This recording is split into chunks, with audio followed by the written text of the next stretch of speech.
Holy shit! Well, ladies and gentlemen, we are back. Welcome to room 619 again. Long time no talk. I am one of your hosts, Ryan. And I'm Joey, and it's been a minute. It has been 262 days since the last episode. Right. Longer now since this episode's not coming out today. Yeah. But it is for you. Today is today for you. Today's always today. Today's always today. But we're back with a doozy, and I don't know what it is. As of right now, I don't know what it is. Oh, yeah, it's a big surprise. It's a big surprise. So first things first, Ryan. Do me a favor, and without looking it up, spell Froot Loops. In my kitchen right now, we do have Froot Loops, and I've been feeding them to my dog as like little treats. That's kind of fun. She doesn't like dog treats. She likes like human food, so like she's been Right. really digging these. Sure. But Fruit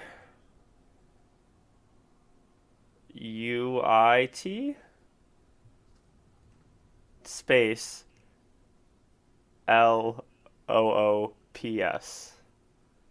So, History.com describes apartheid as a system of legislation that upheld segregationist policies against non-white citizens of South Africa. In 1913, 3 years after South Africa gained its independence, the Land Act was passed. This was the beginning of segregation of black Africans in South Africa. This forced them to live on reservations and made it illegal to work as sharecroppers. Can I practice in which... Yeah, go on. What the fuck? It all makes sense in the end, bro. Don't worry. Alright, I trust it. Sharecroppers, a practice in which a landowner allows tenants to use their land in return for a share of the crops grown on that land. The Great Depression and the ending of World War II took a great toll on South Africa's economy. Around 135,000 white South Africans fought in the East and North African and Italian battles, and 70,000 black South Africans served as laborers and transport drivers. South African platinum, uranium, and steel became sought-after resources. And initially, the war was an economic stimulant, but wartime inflation and lagging wages contributed to social protests and strikes post-war. And strikes were brutally suppressed by the government, and whites in South Africa proposed reforms within the segregation framework that they had already kind of laid down. And they began to increase black wages and pull back on the past laws which had previously restricted the right of black South Africans to live and work in quote-unquote white areas unless they had documents authorizing them in said areas. And Afrikaners, a South African ethnic group descended primarily from Dutch settlers, felt threatened by the concessions made to South African blacks and began creating nationalist organizations to oppose the progression of human rights.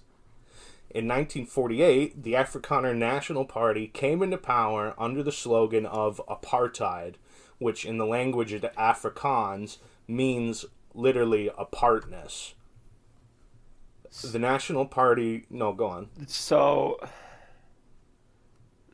what the fuck? Froot Loops. Everything will make sense. The National Party wanted to divide black South Africans along tribal lines in order to split them up further and weaken their political power. In 1950... the Population Registration Act classified all South Africans by race, being Bantu, or black Africans, colored, meaning mixed-race Africans, and white Africans, and later adding Asian for the Indian and Pakistani populations in South Africa. Land acts were put into place that put aside more than 80% of the land for the white minority population. In 1959, Prime Minister Hendrik Verwoerd wrote the policy, the Promotion of Bantu Self-Government Act, which created 10 Bantu homelands known as Bantustans across South Africa. This furthered the separation of black Africans and allowed the whites to remain the majority and all of these South African districts, eliminating the possibility of black political organizations to hold any real political power. And from 1961 to 1994, more than 3.5 million people were forced from their homes and placed into Bantustans, where they were forced into poverty. And now I don't want to diminish the importance of all of the others along the way who led to the eventual end of apartheid. And there were many, many people who fought against these laws and the all-white government, like Robert Sobukwe, who found the Pan-Africanist Congress in a fight for black liberation, the 67 people killed and the more than 189 wounded outside a police station in Johannesburg, the 30,000 workers on strike and protesters at the center of Cape Town, and many, many more people of importance. But our focus is going to be on Nelson Mandela for this episode. Have you ever watched the movie District 9? No. So, it's about this big alien ship that I haven't seen it in a couple of years, but it's about this big alien ship that lands above South Africa, and I think it's just kind of stuck there, and they come down and they're kind of segregated. And I think I just now understand the true meaning of that movie, and I think it's just about how fucked up apartheid is. An allegory for apartheid. Yeah, I think I'm just now getting that. Because I remember watching it. It was I was really drunk one night, and I wanted to watch Pacific Rim. Okay. And District 9 was, I guess, as good as I can get. Right. And yeah, Netflix brings up, they say, like, yeah, we totally have Pacific Rim. It comes up as a suggestion, and then you click on it, and it's like, here's titles related to it. Remember That's the closest you could get, huh? Do you remember when, on Netflix, when they couldn't find you a movie, they would offer to, like, just to send the movie? Like send you a DVD? I feel like that's how they started. Yeah. When did they stop doing that? Do you know? You know what? I don't know, but I watch so many movies that way. I used to get movies in the mail all the time. Really? Yeah, because that's how they started. They started as like a mailing service, basically. They'd send you a DVD. You'd like make a list online and like, here's 7 movies I want to watch, and they would randomly send you whichever one that they had available at the time. And they'd mail it to you with like a return envelope inside of it, and you just like watched it, threw it in your DVD player, and then put it back in the mailbox when you were done. I've never rented a movie through the mail, and I think you're the first person I've ever met, or at least this is the only time I guess I've ever talked about this with somebody that has rented a movie from the mail. I'm so old, dude. I was a Redbox family. Oh. Yeah, I did the Redbox a couple of times. So Netflix, that little tangent's over. I'm just thrilled that I actually understand the meaning of District 9 now. Wow, it might even become even more clear. Who knows? Oh boy. Nelson Mandela was born on July 18th, 1918, in Mvezo, South Africa, to the Thembu royal family of Mvezo. He studied law at the University of Fort Hare and the University of Witwatersrand before working as a lawyer in Johannesburg, where he became involved in anti-colonial and African nationalistic politics. When the Afrikaner National Party came into power, establishing apartheid, it became Mandela's and the African National Congress's goal to overthrow it. Oh, and also the African National Congress is a social democratic political party who had the goal to bring all Africans together as one people. Just so you know. Okay. Good to know. In 1952, Mandela was made the president of the African National Congress's Transvaal branch for his involvement in the Defiance campaign, and his popularity rose further in 1955 with his involvement in the Congress of the People, another organization opposing apartheid. Mandela would be arrested multiple times throughout the years and unsuccessfully prosecuted in the 1956 treason trial. Mandela would go on to secretly join the banned South African Communist Party, the SACP. Ooh. Yeah, He's what a bad boy. He's a commie. Yeah. We're talking like the 50s right now, right? Yep. Ooh, that's a bad time to be a commie. Yeah, that's true. That's true. Yeah, he was a follower of Marx. I'm for it, but that's bold. It definitely is bold during these times. It's like a double no where he is, for sure. Yeah, first of all, he's black, so he's already getting fucked socially because that. Yep. But I guess if you already got, that unfortunately going against you, being a commie is just kind of like, well, they already fucking hate me. But it's a banned organization, so he did it secretly. Oh, okay. So when Mandela first set out, he was opposed to violence and was pro non-violent protesting. However, he would co-found with the SACP a militant group called the Umkhonto we Sizwe, meaning Spear of the Nation, in 1961, and led a sabotage campaign against the government. That is a badass name. Yeah. That is it's a pretty badass fucking Spear of the Nation. Yeah. That's fucking cool, dude. And they did many things, but one of the more notable things was literally bombing government buildings. That's fucking badass. Yeah, kinda. Yeah, a little bit. Maybe a little too far. Depends on the context. Maybe a little too far, but like that's pretty fucking cool. It's a crazy thing that you would never hear about something like that. You don't think of Nelson Mandela and then think of bombing, but Yeah, he's isn't he known for being a really peaceful guy? Yes. Like really chilled, laid back, and next thing you know, he's just like, oh hey, I got dropped off a little present for you. Boom. Boom boom. It's certainly interesting.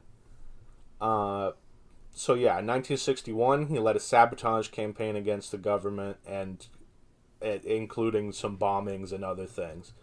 In 1962, he would be imprisoned, and following the Rivonia trial, he would be given a life sentence for conspiring to overthrow the government, and he would spend 27 years in prison, but split into 3 different prisons. They would move him around a little bit. Gotta keep him on his toes. Can't keep him in just one prison. Yeah, and he kept up his political and activism ways as much as he could in prison. I still can't get over how he just blew up government buildings. Yeah, it really is kind of shocking. It's for sure not something people talk about. Well, I wonder why.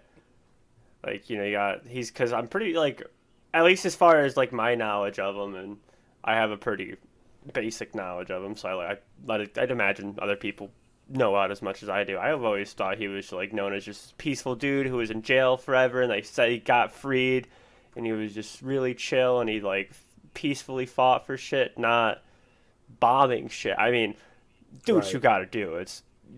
You're kind of fucking your own country, so you do what you do. It's probably that idea that we people want to uphold the peace and hold the status quo for as long as possible. So, people say nonviolent protest is the way to go, and that doesn't always see results. No. It obviously didn't lead to results in this case, and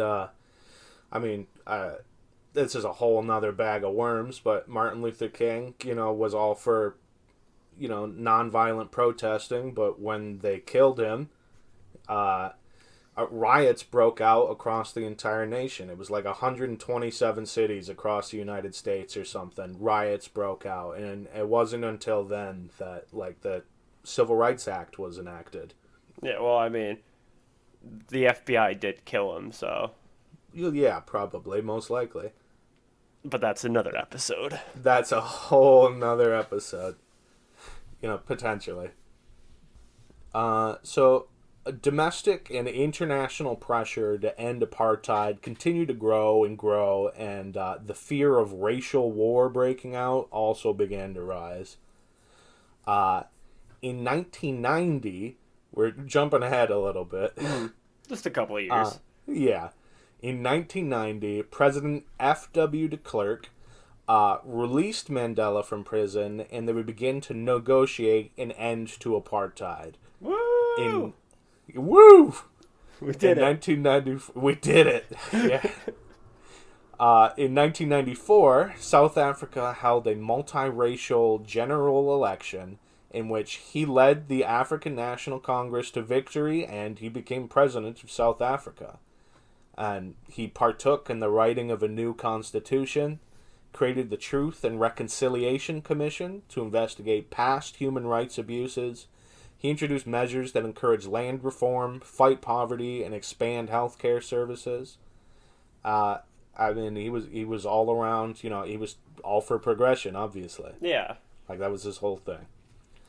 And in 1999, his presidency would end, and he declined outright a second presidency.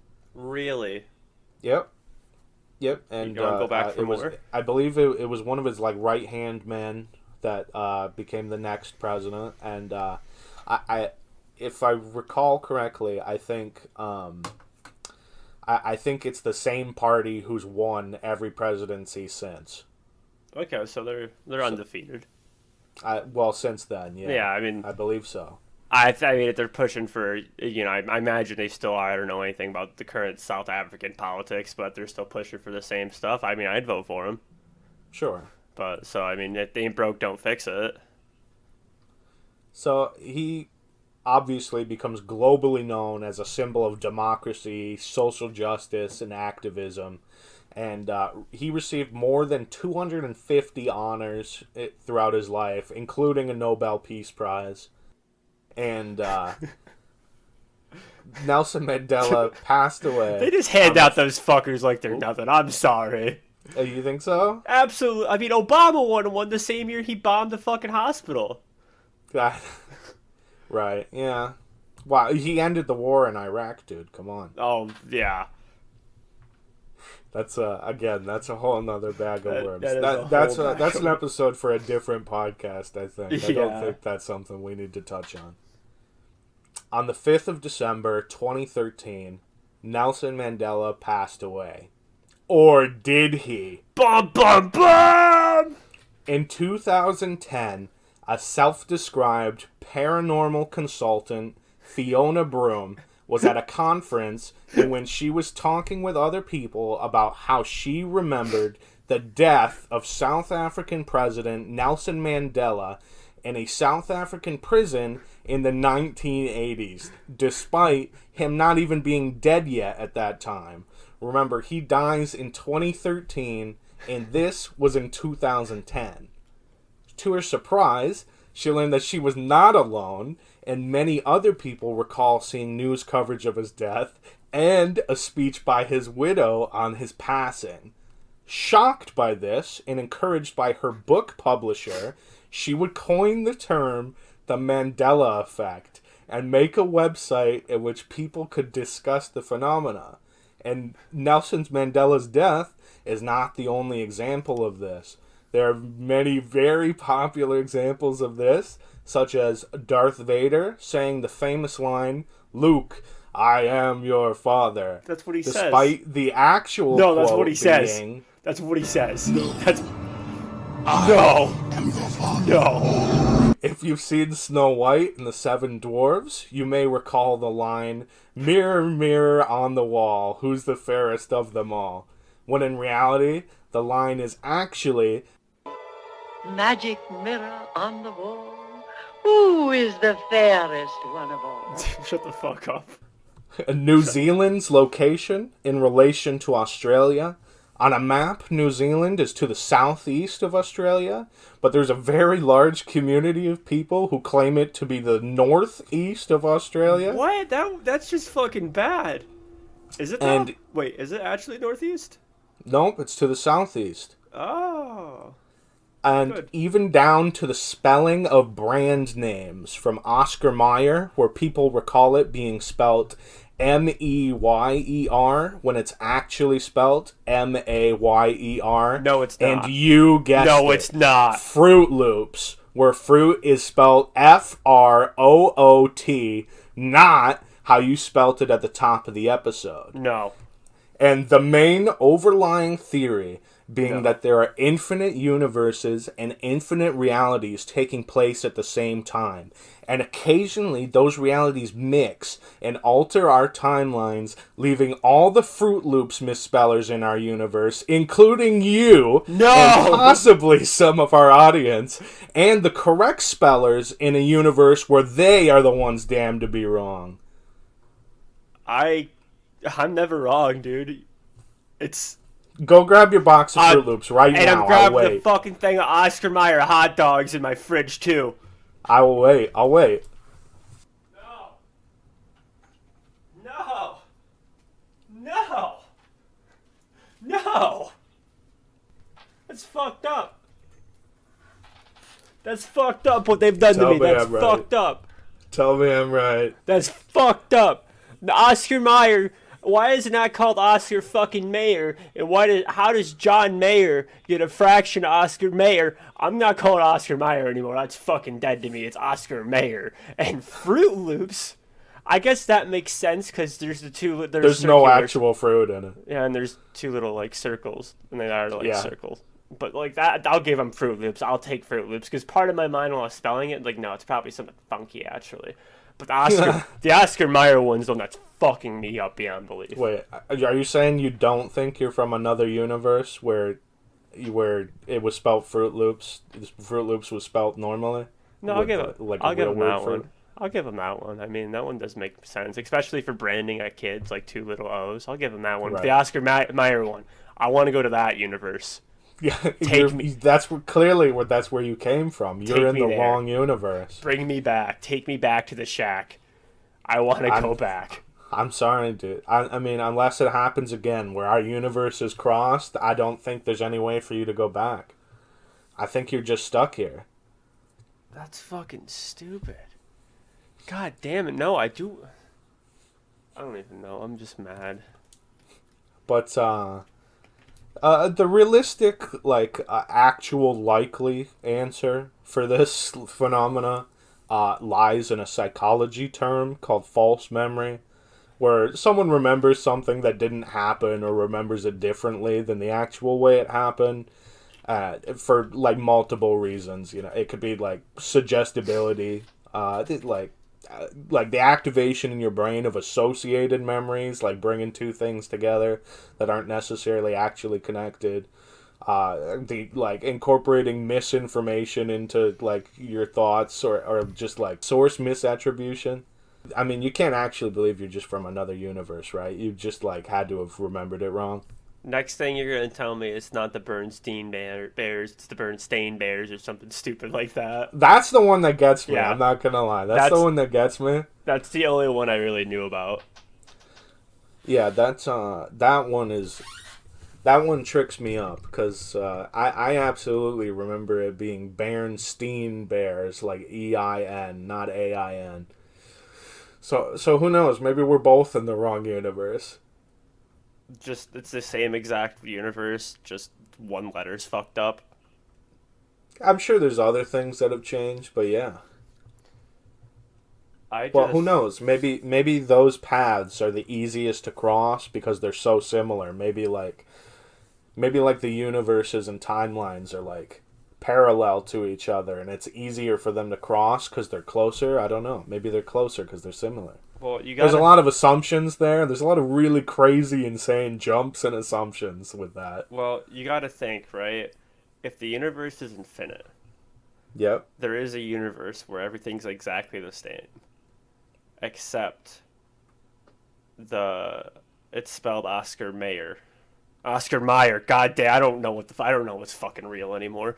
It's spelled Oscar Mayer, but instead of Oscar Mayer, and everything's exactly the same because if the world's infinite, that's gotta be true. It's like the Shakespeare monkey thing. Where if you just give a infinite monkey a monkeys with infinite time, it will eventually write Shakespeare. It's my brain hurts now.